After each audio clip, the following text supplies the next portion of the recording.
Hello everyone, welcome to our class. जैसा कि हम यहाँ पे soil mechanics and geotechnical engineering में क्या टॉपिक डिस्कस कर रहे हैं। टॉपिक है हमारा क्या, इनिशियल और इमीडिएट सेटलमेंट। तो इनिशियल और इमीडिएट सेटलमेंट को जनरली किससे डिनोट करते हैं हम, एसआई से। एंड इनिशियल और इमीडिएट सेटलमेंट प्रीवियस क्लास में हमने क्या डिस्कस किए थे, फॉर कोहेजनलेस सॉइल। क्या डिस्कस किए थे, कोहेजनलेस सॉइल के लिए। एंड अब हम यहाँ पे क्या टॉपिक डिस्कस कर रहे हैं, फॉर कोहेसिव सॉइल के लिए, कि कोहेसिव सॉइल के लिए हम यहाँ पे क्या डेफिनेशंस यूज़ करेंगे एंड क्या फॉर्मूला होगा। तो इनिशियल और इमीडिएट सेटलमेंट में टॉपिक क्या है, फॉर कोहेसिव सॉइल। जनरली इसको किसके लिए प्रेफर्ड किया जाता है, क्ले के लिए। जनरली क्ले, जनरली हम किसके लिए प्रेफर करते हैं इसको, क्ले के लिए प्रेफर करते हैं कोहेसिव सॉइल को। नेक्स्ट, फॉर कोहेसिव सॉइल और initial settlement, for cohesive soil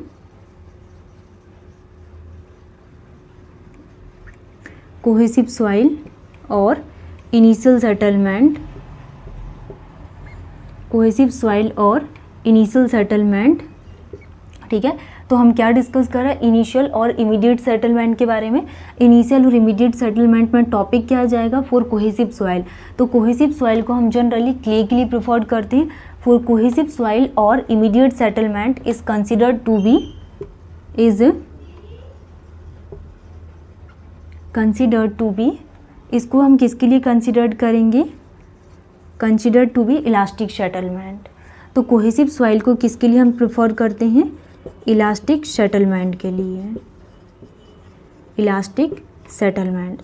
तो इलास्टिक सेटलमेंट हम किस में प्रेफर करते हैं, इनिशियल और immediate settlement for cohesive soil के लिए। Next, initial settlement, initial settlement, initial settlement below rectangular,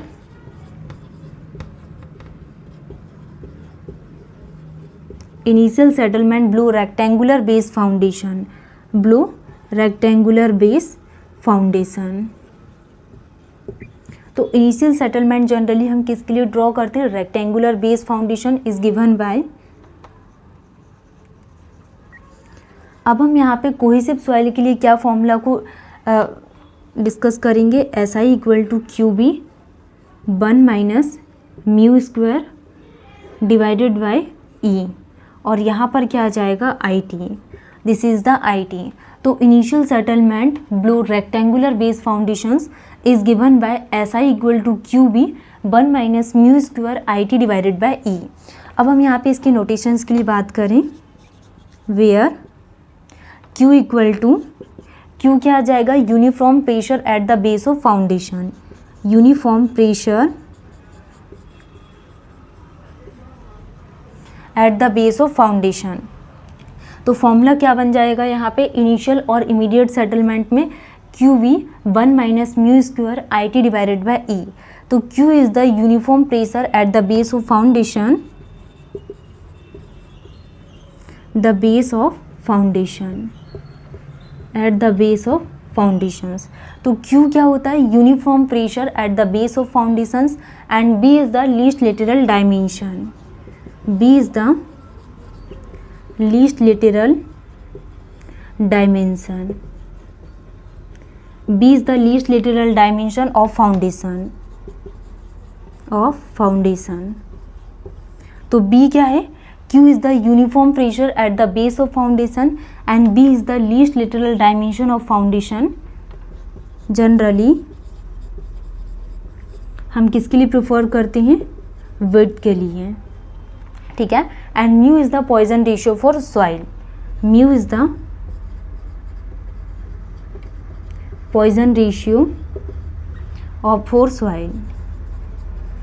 तो म्यू क्या आ जाएगा यहाँ पे, पॉइजन रेशियो फॉर सॉइल। ठीक है, तो हमने यहाँ पे क्या डिस्कस किया, कोहेसिव सॉइल के लिए हम यहाँ पे क्या इक्वेशंस का यूज़ करते हैं, फॉर कोहेसिव सॉइल और initial settlement is considered to be elastic settlement. तो कोहेसिव सॉइल में हम क्या कंसिडर्ड करते हैं, इलास्टिक सेटलमेंट को कंसिडर्ड किया जाता है।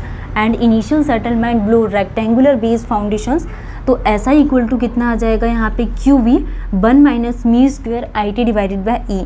तो Q is the uniform pressure at the base of foundations and V is the least lateral dimension of foundation. Next, mu is the Poisson ratio for soil. And IT is the influence factor. IT क्या होगा यहाँ पे? Influence factor, influence factor और shape factor,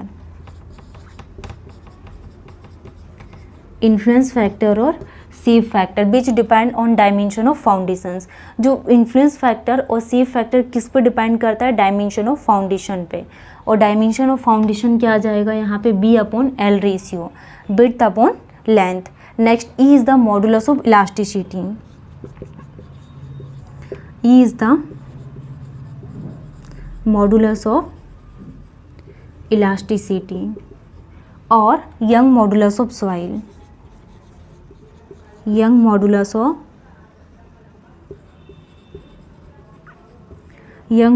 of soil. तो आपको ये definitions ध्यान रखना है। इनिशियल और इमीडिएट सेटलमेंट में for cohesive soil, generally for clay के लिए, फॉर कोहेसिव सॉइल और initial settlement is considered to be elastic settlement. And जो इनिशियल सेटलमेंट है is below rectangular base foundations. तो SI equal to QB 1 minus mu square IT। E is the modulus of elasticity or young modulus of soil. Next, Q is the uniform pressure at the base of foundations, and B is the LLD of base of foundations. Mu is the Poisson ratio of soil, and IT is the influence factor or shape factor. Next हम discuss करेंगे consolidation settlement के लिए।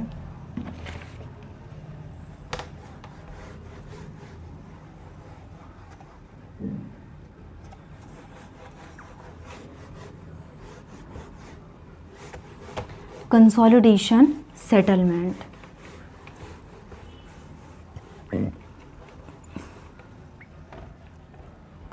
Consolidation settlement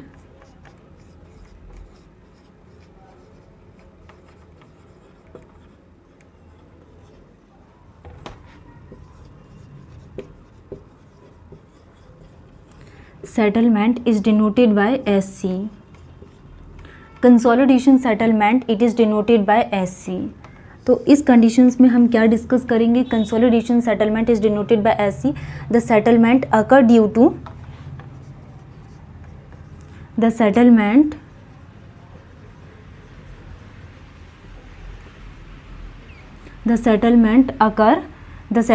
occur due to expulsion of pore water, due to expulsion of pore water, expulsion of pore water pressure, expulsion of pore water pressure के कारण अकर करता है। तो हमारी कंडीशंस क्या आ जाएगी कंसोलिडेशन सेटलमेंट में? The settlement occur due to expulsion of pore water pressure. And case number 1, when change in void ratio is known, change in void ratio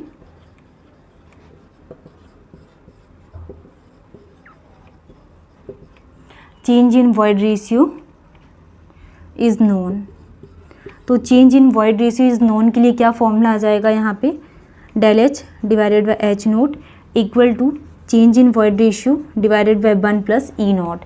next, change in thickness equal to H naught and 1 plus E naught. Case number 1 and case number 2 के बारे में अगर हम discuss करें, when coefficient of volume compressibility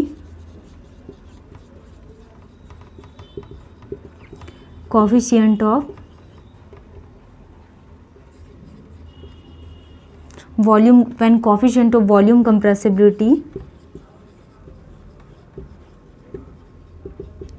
volume compressibility is known।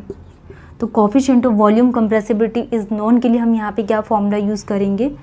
Del H divided by H naught equal to change in void ratio divided by 1 plus E naught into change in effective stress and change in effective stress. Del H equal to H naught equal to AV divided by 1 plus E naught effective stress. तो इस conditions में del H divided by H naught equal to change in effective stress, H note MB change in effective stress. Next हम बात करेंगे next हम यहाँ पे एक केस के बारे में और डिस्कस करेंगे, when coefficient of compression is known. तो coefficient of compression is known में क्या आ जाएगा यहाँ पे, del H equal to H naught C C divided by 1 plus E naught log of sigma 1 bar divided by sigma 0 bar. तो ये definition है किसके लिए, coefficient of compression is known के लिए। आज की क्लास के लिए इतना ही, नेक्स्ट क्लास में हम न्यू टॉपिक पढ़ेंगे इसमें से। Thank you.